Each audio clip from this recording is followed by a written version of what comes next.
Hi, my name's Hymie Bentley from Monday's Estate Agents. This short video is just to provide a little bit of an introduction into the Renters' Rights Bill. This is something that you'll no doubt have seen lots of media publication about, and it is something that's going to affect the industry. So it's something that we now need to be aware of and start to make plans afoot for. What is the Renters' Rights Bill? So the overall objective of the bill is to give renters more stability and security, to allow them to stay in their homes longer and to build lives in the communities and essentially avoid the risk of homelessness. There's 12 key areas. Principally, these areas affect the structure of the tenancies, how tenancies can be ended and the notice periods and the time of notice that would need to be given to end a tenancy. It also affects how properties can be marketed, the conditions that properties need to be in, and in terms of landlord registrations and elements for the industry and enforcement as well.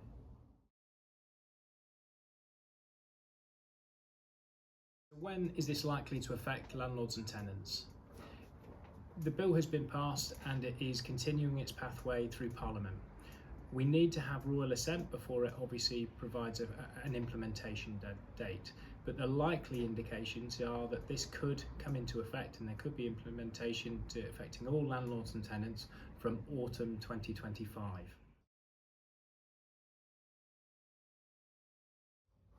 Okay, so let's have a look at some of the key aspects of the Renters' Rights Bill. Firstly, how will the structure of tenancies be affected?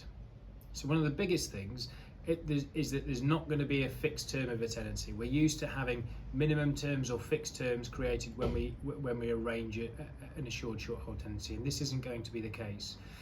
The aim is for there to be a much simpler tenancy structure, and so all tenancies will start with a periodic tenancy and will be a periodic tenancy throughout.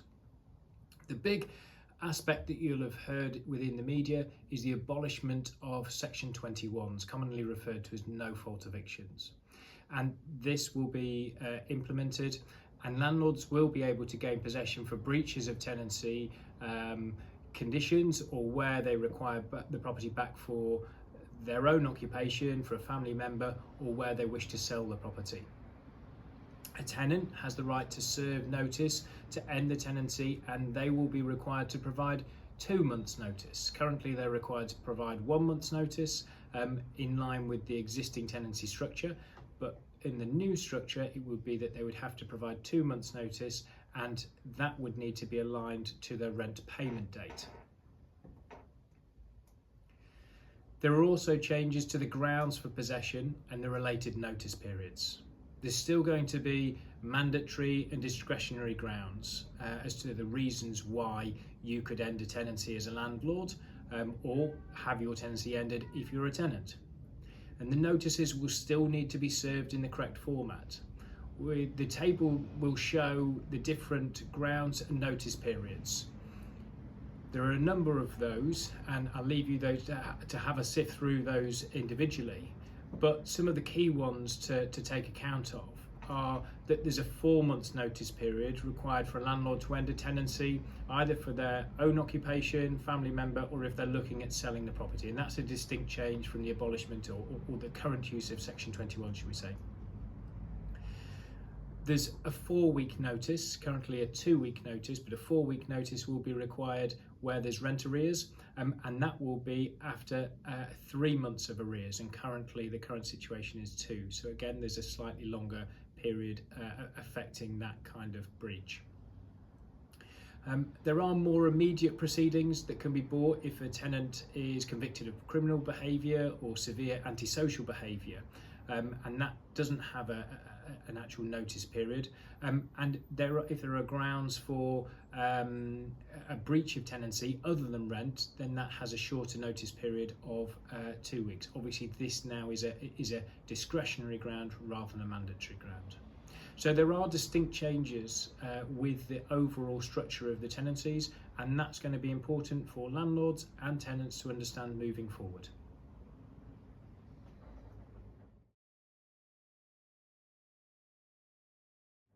Okay, so let's have a look at the other changes that are affecting the management of tenancies.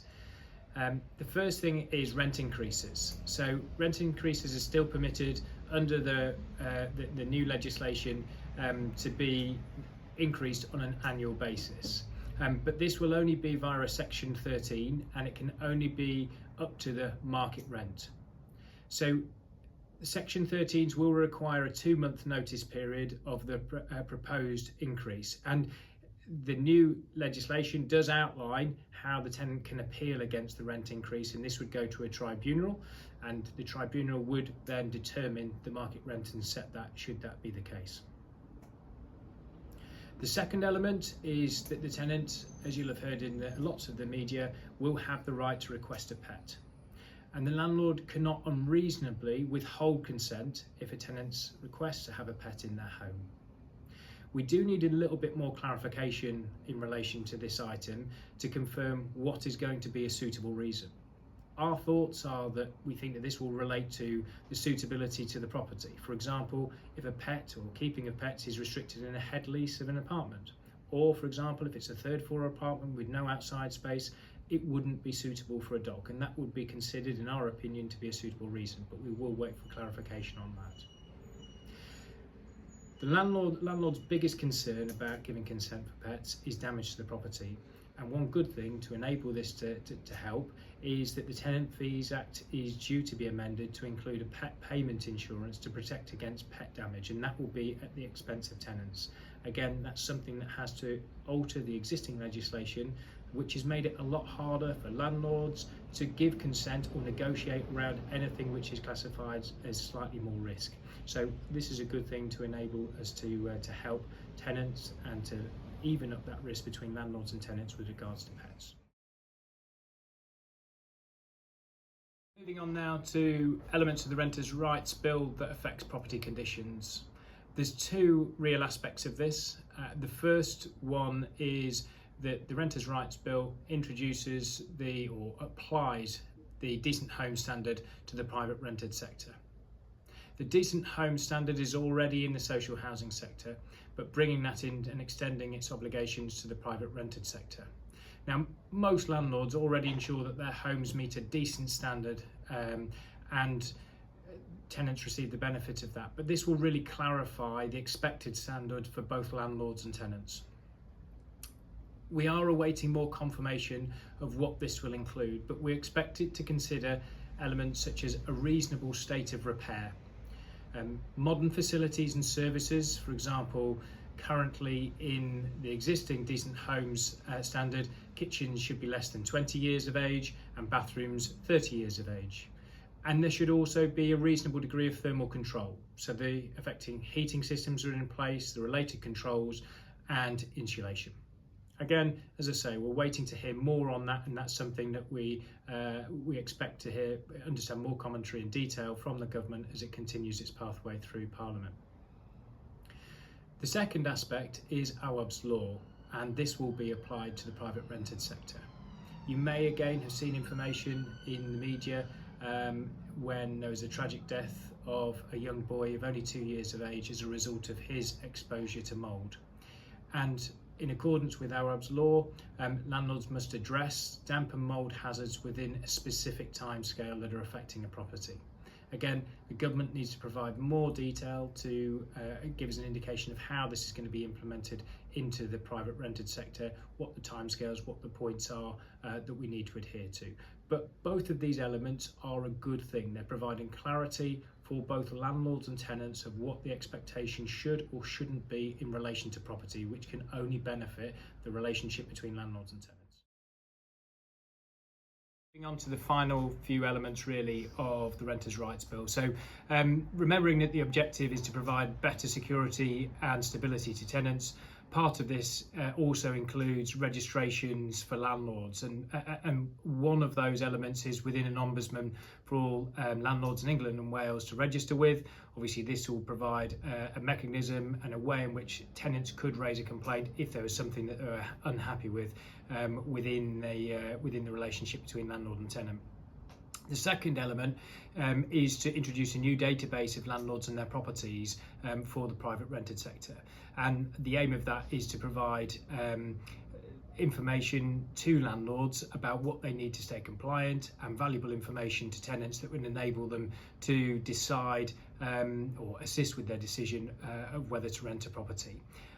Again, both of these things are initial snapshots that the government have provided, and we're waiting for a lot more commentary about their introduction, what's going to be required, if there is any related cost to this as well for landlords, are going to be important considerations. And we'll update you as soon as we find anything more.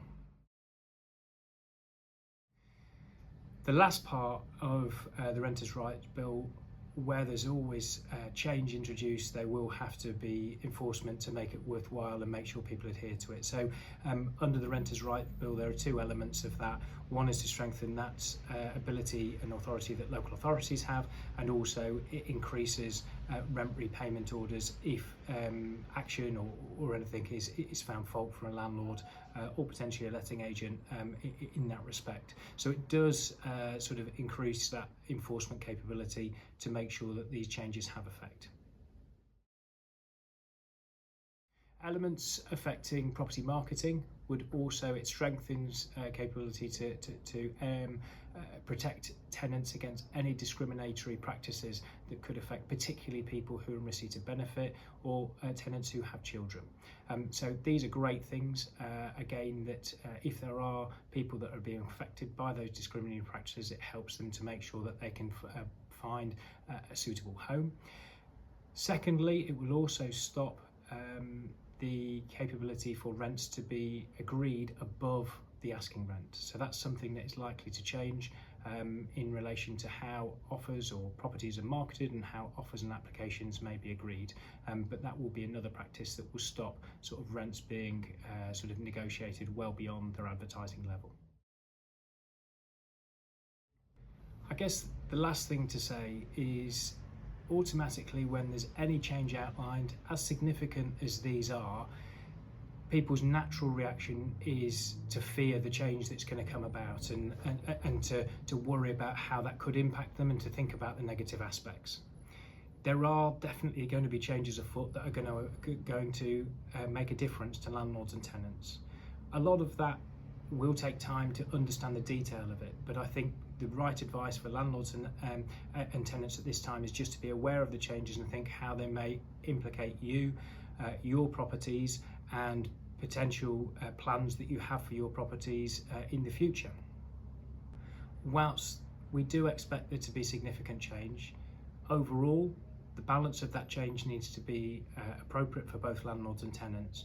But hopefully it can provide a really clear framework for landlords and tenants to continue to benefit from the private rented sector, which is a really, really important aspect of providing housing for people within our communities. Overall, this change is going to happen. Let's plan for how it could affect us and make sure we understand it and be aware of it, so that we can still continue the good landlord and tenant relationships that we have within the private rented sector. If you have any questions or queries, please don't hesitate in contacting one of our team. We'll try and keep these information videos and the information that we put out to our clients and out to landlords and tenants in the community as much as we can do, so that you can stay informed of the changes as well. But always feel free to check out information on our website, which is www.mundies.net, or give our office a call 01522 556 099.